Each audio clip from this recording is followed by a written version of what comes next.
Welcome to the Franchise Woman podcast, where passion and purpose collide, profits are made, and relationships forged. I'm Rebecca Monet, CEO and Chief Scientist at Zoracle Profiles. I'm here with my co-host, community advocate, speaker, author, and entrepreneur, Tracy Kawa. So today's episode is all about mindset that every leader strives for, the ability to stay calm, focused, poised, and effective when the pressure is high. We're calling it Keep Calm and Get Things Done, which I stole from Beth Toenies, who you're going to meet and we're going to talk with today. In franchising, in leadership, and in life, challenges rarely arrive one at a time. Deadlines collide, decisions stack up, and people we serve look to us for clarity. The real differentiator isn't just talent or experience, it's the ability to breathe, assess, and take purposeful action when everything feels urgent. And no one embodies that mindset better than today's guest, Beth Toenies. From leading the franchise development at Belfour Franchise Group to serving as COO of 1-800 Board Up, Beth has built a career on turning complexity into clarity and obstacles into outcomes. She's earned national recognition, industry rewards, and a reputation as a leader who gets things done without losing her composure or her compassion. Beth, I'm so excited you're here today. So thank you for joining us. Absolutely. I'm excited to be here. Thank you for inviting me. I think this is going to be a fun conversation. So I stole this keep calm and get things done motto you live by, and it really does fit you perfectly. What does that phrase mean to you? Sure. And thank you. It's definitely a mantra I try to live by. We all have our ups and downs, especially in business. And I want to say something that you mentioned over in the intro of how things never quite come one at a time, right? And so Mhm. that's truly that's leadership, that's life. Where if you have a family at home, whether you are inside a business, there's rarely going to be a time that it's just one problem at a time. They're gonna come not just in threes. Mine sometimes come in double digits, right? Where you get lots of complex issues at the same time. And for me, about keeping calm and staying poised, it's not about saying that I myself have a perfect mentality or that I might not be going through anxiety or dealing with that. I think we all have basis levels of the challenges and things that kind of come into us. For me, staying calm, keeping calm, cool, and collected is about just gathering the information in, allowing myself to feel it, recognize it. This is a really tough situation. Let me take a second. Okay, so here's what I'm thinking we should do. And or having the ability to say, I don't have all of the answers, and Mhm. let me take some information from some of these other smart people in the room. So it's a definitely leading with humility as well. So confidence is in there, but humility as well, and just Mhm. staying calm when things are rapid fire at you. You'll see that you begin thinking a lot clearer. I think this is such a timely conversation, especially in a day and age where people are almost proud to own my anxiety. I think there's even a song about it now, my There is. anxiety. And people just embrace it like it's a good thing. So, what would you say to those people that are embracing anxiety and maybe not slowing down enough to deconstruct all of these things that are coming at them at once?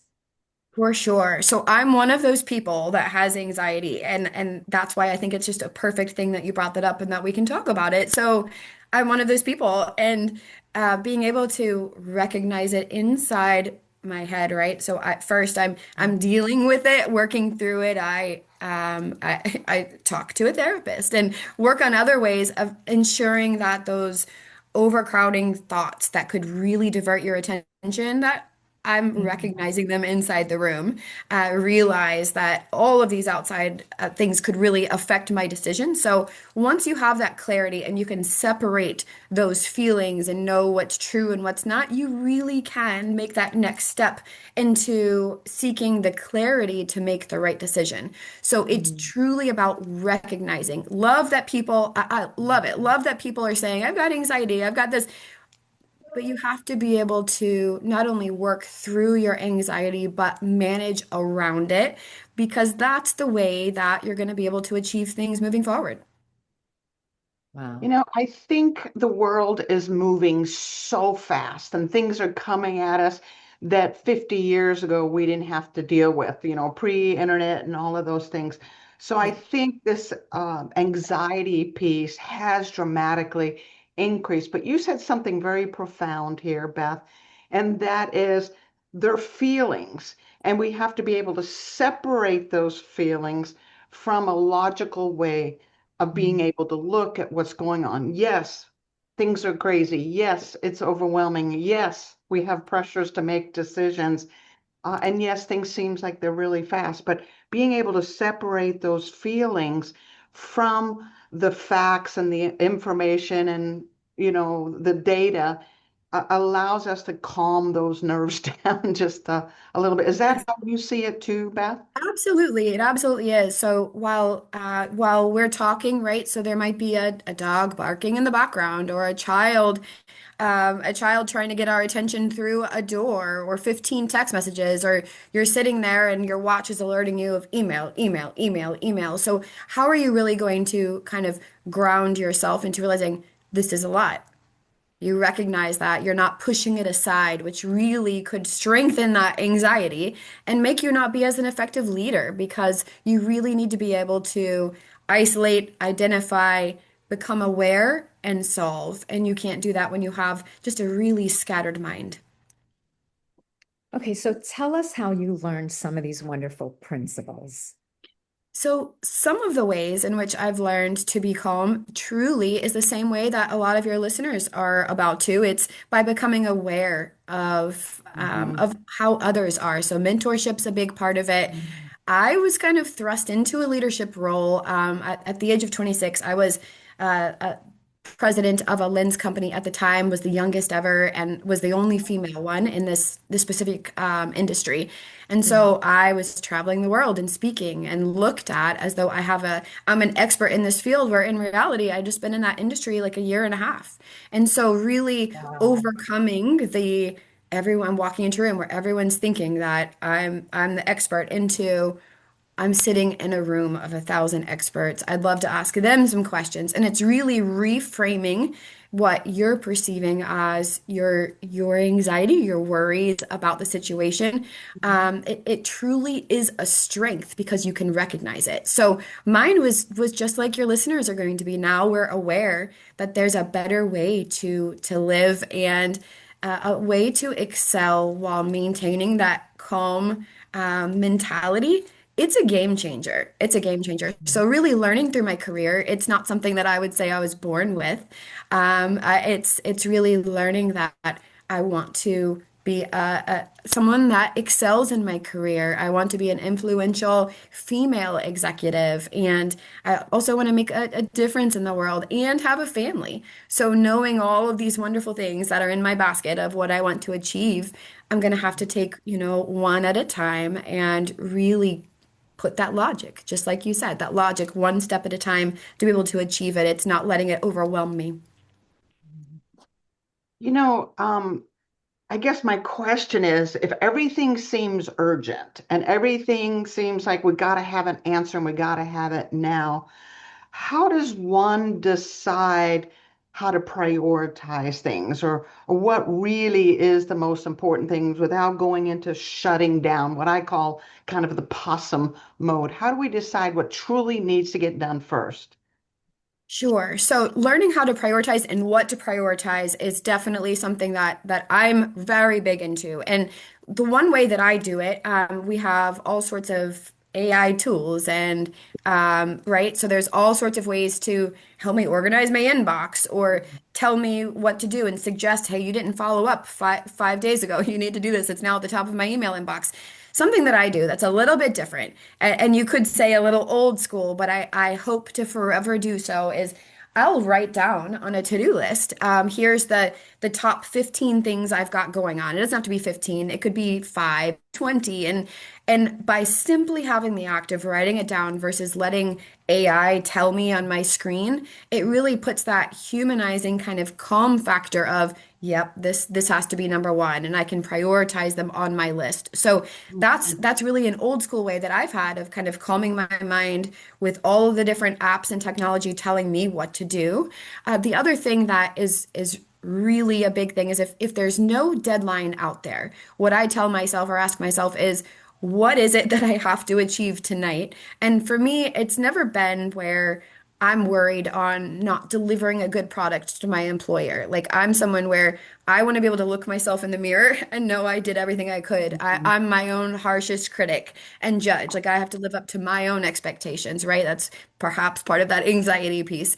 So I Mhm. always want to make sure I've accomplished the big things I needed to, not the little tasks that I did just to cross things off on my list. You want to accomplish really those ones that are, we call them like rocks, those big grounders inside of your day that needed direction. Because let's face it, as women, we're many of us are leaders, and there are our employees, our team, our staff, our family. Everyone's looking to us for the way forward. So calmly knowing from your gut instinct and writing it down like I do really helps. But that'll help you kind of gauge what's the right step for you. What's the biggest, top priority, and then work down. Even if you only achieve two or three of those were the right ones to do.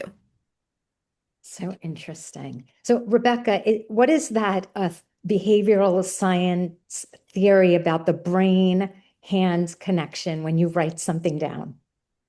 There is a huge connection between the brain and the hand. When we write it down, it's like writing it on the unconscious. And so the unconscious can be Yeah. working with it even as you sleep, that says, okay, tomorrow morning, this is my priority. And it's already helping you make decisions. So there is something beautiful about writing it down.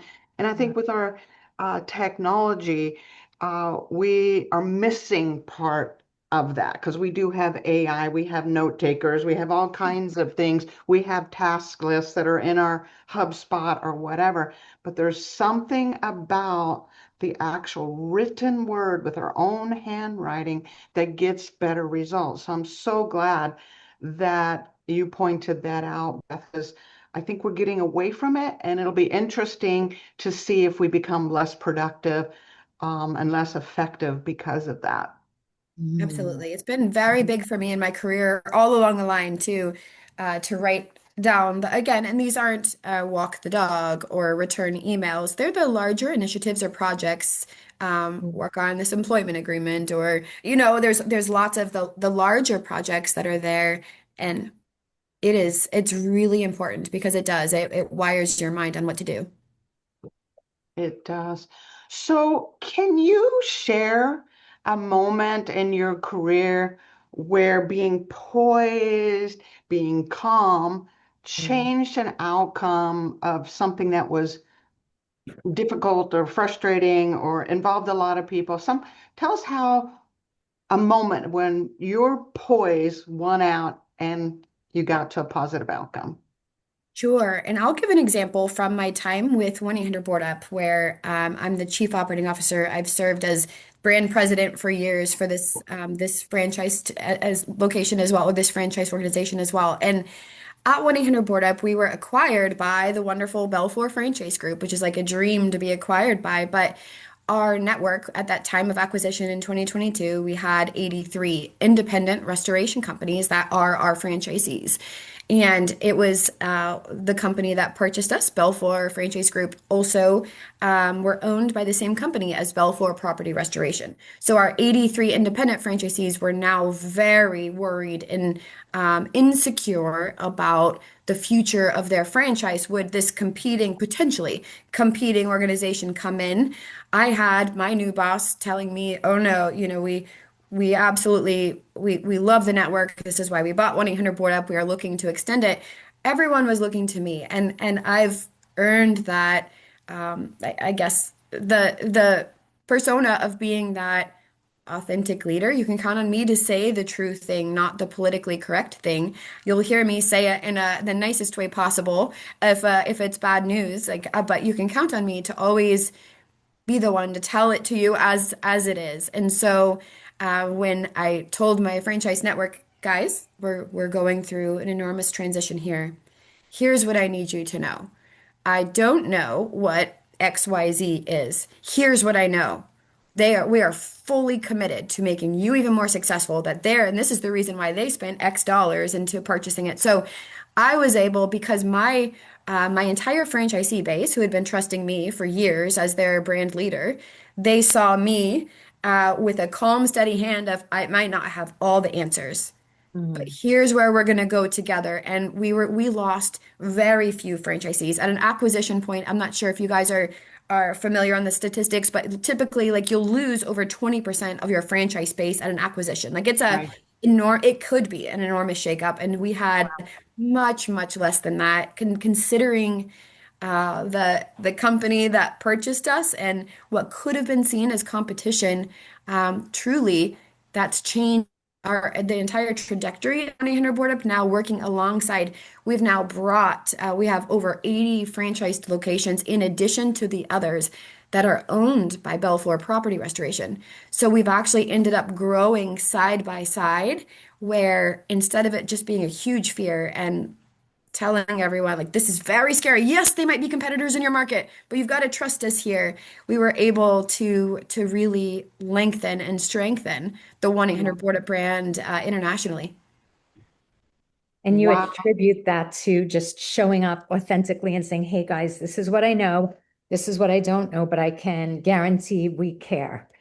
Absolutely. And then, also them seeing the calm but get things done. I won't say the word here, but our 1-800 Board Up Network, at one point, they gave me an award that says, Beth gets S done. Like, that was and so they know, like, yes, acquisition, there's going to be a lot of work ahead of us, but you can always count on Beth to get that stuff done, of all of the different things in the air. But you can also count on her to be authentically herself Mhm. and not manage us in chaos, running around like a chicken with your head cut off in circles.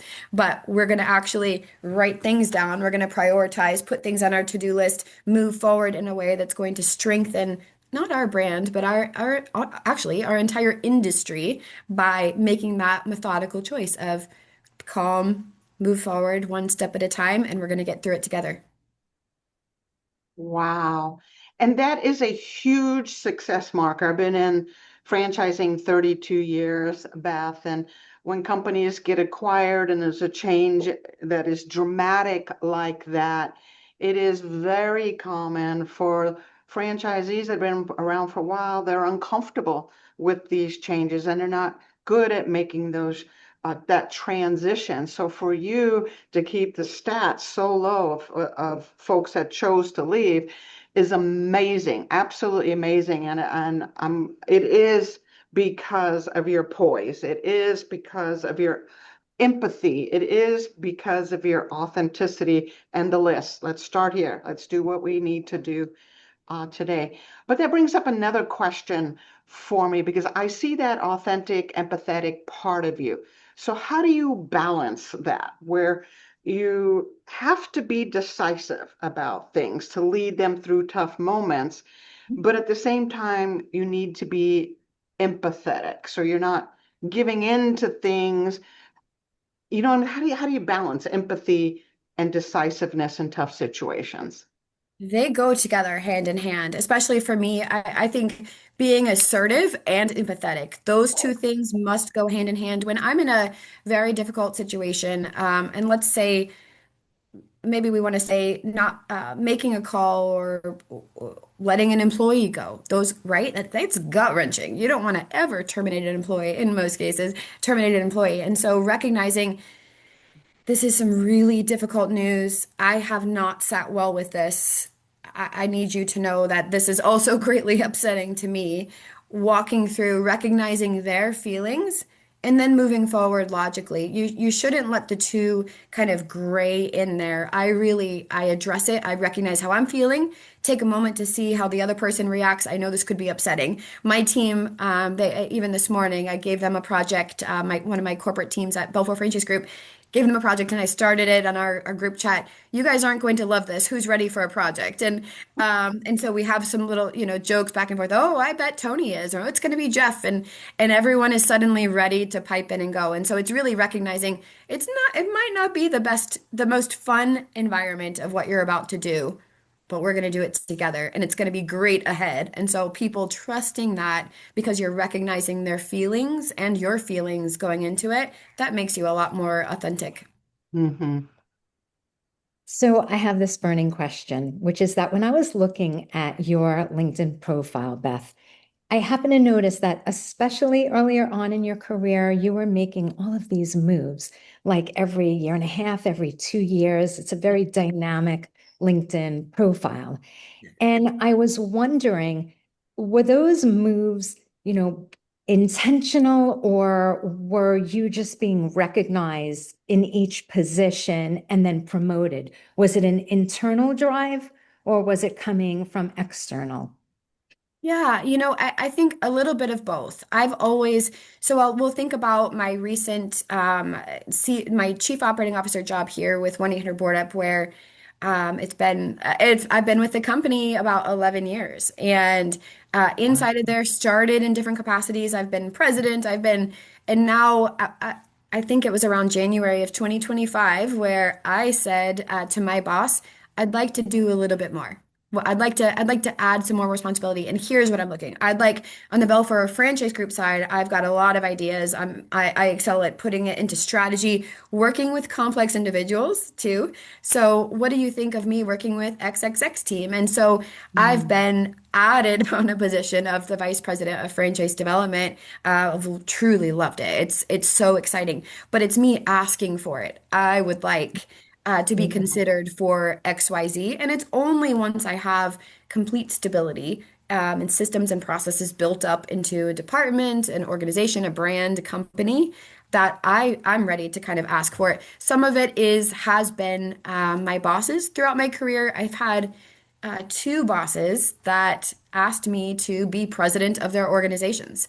Both of them, it was after I brought them my list of, hi, I've been studying, I've been your vice president of systems and processes for 6 months, and I'd like to tell you, I would really suggest you streamline these 14 things. If you take a look, I have never seen a budget. Hopefully you have one. If you wouldn't get on that right away, I'd also suggest, and so I go through my suggestions with my boss, and both of those times pivotal in my career, different organizations, that owner, the founder, and turned over and said, look, I'd rather you run the company. You've got the ideas and the way to strategize to make it out. So in those cases, it wasn't me asking for something, but I was taking my assertiveness and my calculated suggestions, right? Not just coming with problems, but coming with those, here's the suggested solutions of what I would do if you want your profit margin to go from 7% to 27%. Here's what I would suggest a 3-year plan could look like. Totally up to you. Let me know if you'd want me to meet with accounting or anything, but this is just my suggestion. And that's really gotten me quite a ways in my career just by proactively coming in with suggestions and ideas, not just being that stuck in a meeting person, another one, or Debbie Downer, where, oh gosh, this is endless problems, right? But it's really kind of reframing of let's see if we can see any trends and analyze it. Mhm. Yeah.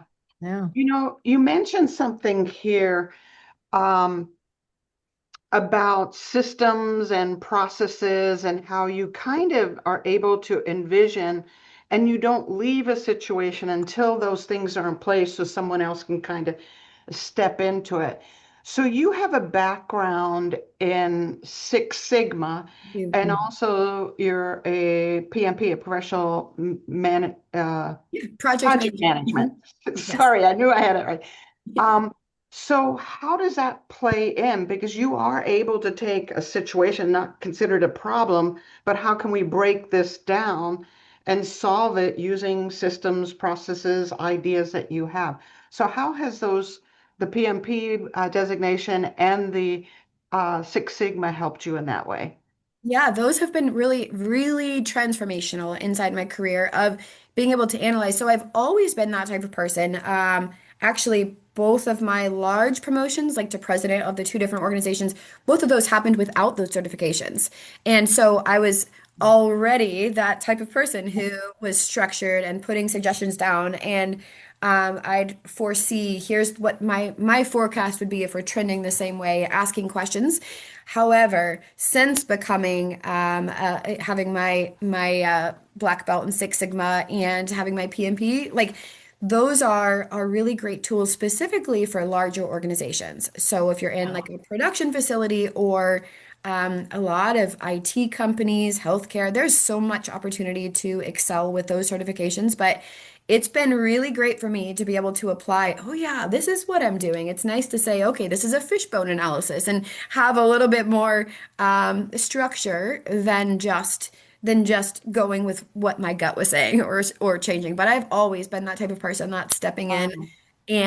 and looking to streamline, change, fix, analyze. And I've never been that type of person who's just, I'm gonna sit and complain. That's not how you get anything done. Mm-mm. Structure, simplicity, systems to be more effective Yes. really is something you live by. Okay, what if things go off the Mhm. rail? I'm not a great project manager, by the way. So this is very personal. What happens when something goes off the rail due to this, that, or the other? How do you reset things? How do you get people back on track? Sure. So first off, everyone has things that go off track, right? So not just you or because you're a bad project manager or because you made the wrong choice. Like there's always influencers that come in and affect any type of decision. Okay. So the first thing is recognizing that there's a mistake. So many of us are driven by ego to where we don't want to acknowledge that it's perhaps I need to come back and make a different decision now based with the facts that I've gathered, right? So that's the first thing is being able to have that humility to say, all right, so I know I said we needed to sign this contract. I know legal has approved it. Let's take a step back. I want to really relook and see, is this where we want to use $100,000 of our budget? Is this really the place to go? And so having that ability of let's just double check ourselves, guys. This doesn't mean that you are second guessing yourself as a leader, but you're making sure that it's the right decision for the company. And when you do make those wrong decisions, which you will, there's going to be the wrong calls, right? Knowing that, okay, I don't have too big of an ego. Looking back, I think I would do that differently. I would definitely have not signed that, but knowing what I do now, here's what I would suggest is the way forward. I would suggest we do. This is the best case scenario. Would love to meet with other people on it, get some other ideas. And so it's really not you can let yourself dwell for a second of, oh man, what a mistake, can't believe it. But you have to quickly realize, okay, I'm disappointed. That's a bummer this work down the toilet. Let's now make sure that my team has the culture is high, even though we're navigating through another setback or a different direction. And so you recognize it, let yourself have that second of, okay, all right, what are we gonna do to make it even better? And so it's really kind of shortening that time frame down. So you're talking about owning the situation, You do. like owning it and saying, okay, I made a poor decision there, but in the in the spectrum of all of the decisions that I've made along the way, right? There are going to be a few that are maybe out of whack or misaligned, and then making sure, I like when you said making sure that, your team is cohesive, that they still have their morale up. So you're actually doing a check-in with your team too, I do. while I do. owning the situation, right? Absolutely, absolutely. And I think that's important and you can see it works. My team, they don't just follow me, that they lead next to me. That's really how I see it. And I do want to say one thing. So the president of Belfour Franchise Group, Rusty Amarante, he has always said to all of his top leaders, make the best decisions you can with the most information you have at the time. Oh, that is good. That's what he has said all along. And so if you make a poor decision, it was based upon the best thing that you could come up with at that time. And so we're not at Belfour Franchise Group, which is just an amazing way to lead. You're not looked down upon or penalized for making a bad decision, but really it's about how you can lead out of it, recognize it, and say, well, now given all the facts, I for sure would have gone a different way. Here's how I could foresee us making this change or making it up, whatever the case is. That's That's so actually good. pretty brilliant what he said, because if as a leader you're worried about making mistakes and being punished for it, you're definitely going to be super cautious rather than this is what I have in front of me, this is my resources, this is the data. I'm making the best decision based on the resources I have available. And you're still encouraged to move forward and then course correct as time goes on. So it's a culture that actually nurtures that, Absolutely. and doesn't, punish you if you've gone a little off, off the rails and sometimes. Right. So let me ask you, um, you also have a family, and I believe your spouse is in the military, Yes. correct? So, how do you keep your composure and your poise while managing being this leader, your career, and raising a military family? How do you keep that all going? Well, first off, I just want to say it's never because I'm by myself. I've got a great village behind me, and I think that's probably one of the token pieces of information that everyone would have if you can. My spouse is active duty Navy. He deploys every 13 months. He'll deploy for 7 months.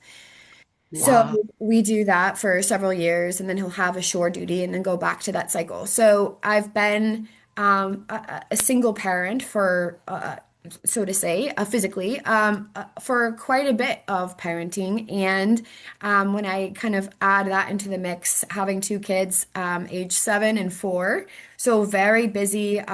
Like one touch of complexity on top of that, my 7-year-old has incredible medical complexities. He cannot walk or talk. He has a feeding tube. There's a lot of care and thought that has to go into his day life. So balancing not just career, not just spouse, not just my mental fortitude, right, of trying to be a sane person, but also balancing that with a family and then a child that has a little bit of that has a lot of extra needs. It's very important that I stay calm. Otherwise, everything circles into a large tornado in my mind, and I kind of get into that trauma response of not being able to respond, not even appropriately, but at all. I could be locked up because I'm so worried. And so I've had a few times in my career where, in the last probably 2 or 3 years where it's been extremely challenging. I had a spouse deployed. I was supposed to be up in Michigan for a very large event. This was after acquisition. My 7-year-old, at the time, he was 4 and in the hospital, like just Oh, had surgery, was in the hospital. Things didn't go well, collapsed along, like a lot of things. And then I also had a 2-year-old at home at that time. And so I'm supposed to goodness. be in all these places at once. And that was very important for me to have a mental check-in with myself of this is a lot. Let's Yeah. see. Let's see what's the best step for me. What can I have? And my Belfour Franchise group, they always say family first. So by no means, none of them were ever pressuring to come up here. This is your role, or you need to be up here. It was always family first. Like I said, I'm my toughest driver. So it's me saying, but I want to be there. I want to be able to do it. And so having those times where literally a lot of worst case scenarios were happening at that moment, of this is where I need to be. This is to look at myself in the mirror. I need to stay with my son. I need to go back and forth and ask them to add, virtual meetings to this very huge meeting that was there. And whatever the decision is, right? Even if it's me, whatever the decision is, knowing that this is the right choice for me. This is what I feel would be the best choice for me, right?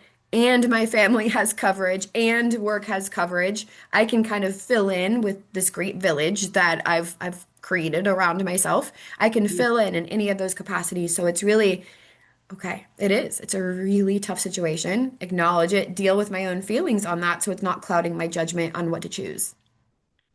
I already thought you were a rock star, thinking that, maybe you didn't even have kids yet, because you look so young.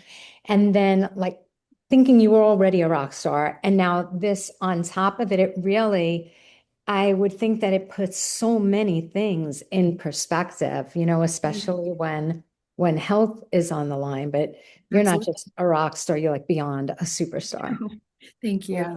Thank you. Yeah. But it's a perspective. That's the only reason why you can even say I'm a rock star. It's because my perspective has shifted and changed. And that's what we as women, men too, but we as women, that's what I can speak for. That's what's kind of in our DNA. And so realizing this is a really difficult situation, life and death, like that's we've been there with my child. Like Yeah.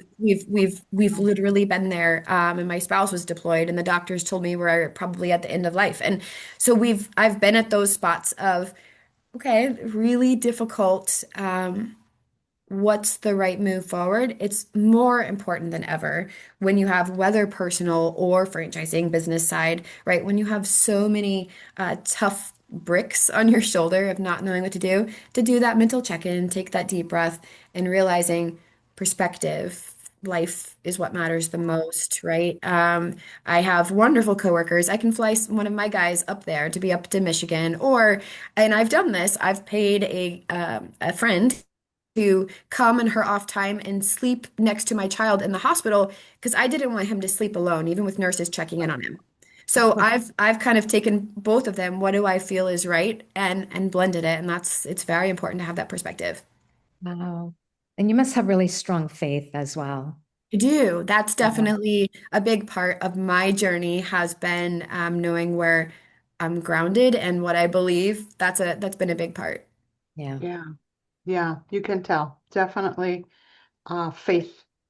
Faith stabilized, faith focused, allowing you to get all this done. I hate for this conversation to end, but I have two more questions. Sure. Um, so you talked about perspective.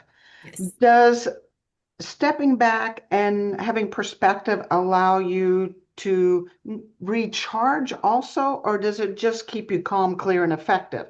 Meaning, how do you do both? How do you recharge yourself with all these responsibilities and pressures, and at the same time be effective and calm? Can Mm. you recharge? Do you have time to recharge? What do you do to recharge? Good. So great questions. And I don't think you can do both at the same time. You have to make room for yourself in your life. Sometimes it can't be everyday life. Let's face it. We have a lot of priorities out there. You have to make time for yourself in whatever capacity that looks like. So let's talk about me. Once the kids are asleep, I'm exhausted. House is put together. I'm still might be answering some emails back and forth. I'll put on an audiobook and then play a puzzle on my phone. And for me, being Oh, able to listen, and that's my like I'm outside of my world of craziness, and that's even if it's for 10 minutes, that's something that kind of jumpstarts me. Listening to podcasts, I love doing that on flights. Like I'll download them before I'm flying, and that's my recharge time. I'm able to close my eyes and listen. And so I think whatever it is for each person, knowing what that is, if it's a run in the morning, fantastic, good for you. If it's reading a book or playing a sport, even walking the dog, find some beauty, and that's that perspective piece. Like find some beauty while you're doing it of this is me relaxing and relax your body while you're laying there listening to an audiobook, not just be in that super vigilant state.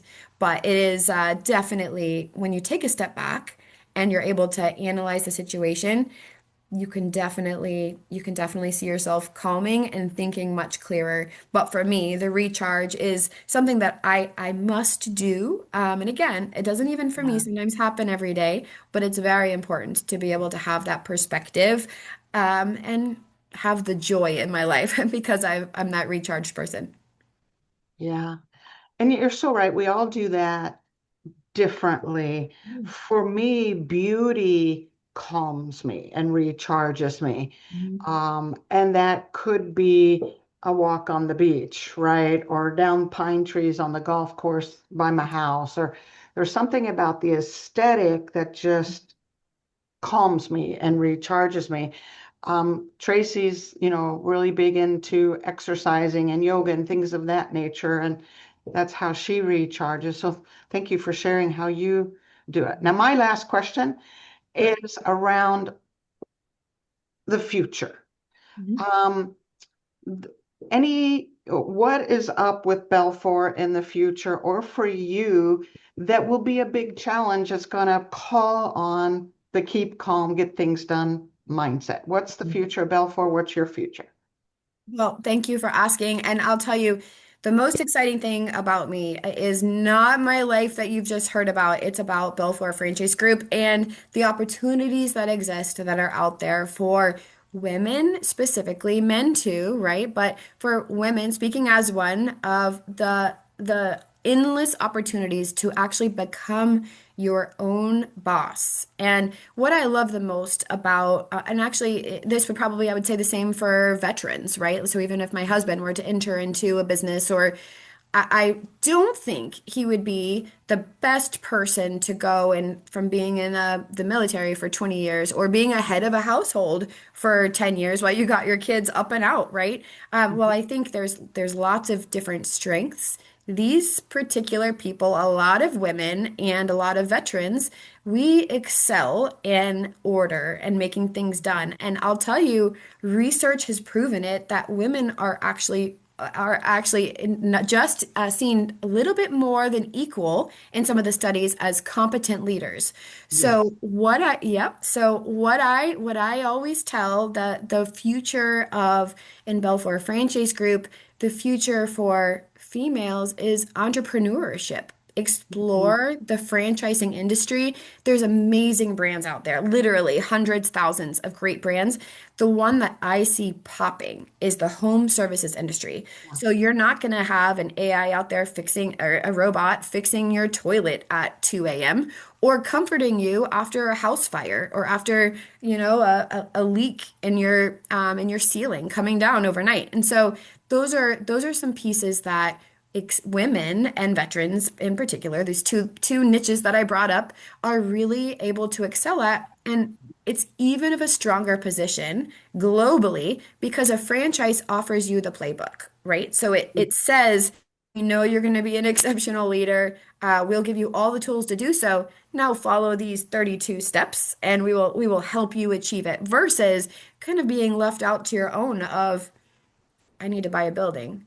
I need to hire some people. What should I call it? I need a marketing plan. And trying to reinvent the wheel. This really is business ownership on steroids because it lets you excel so much faster. So that's the future. Belfour Franchise Group at the home services industry, that is hot. That is the way, relatively AI proof.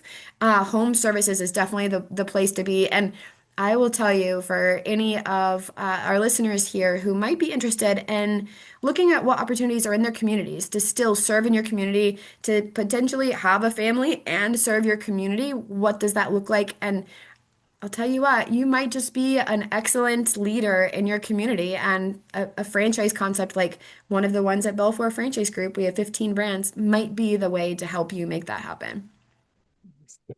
I'm so glad you pointed out the home services sector because you're right. That's not going to be replaced with AI and robots. We're always going to need it. And Belfour does a phenomenal job with all of your brands. So thank you. Thank you for being here. Thank you for sharing your heart. And thank you for talking about being poised, Yeah. being calm, and being a get her done person all at the same time because honestly, I'm not that great at it.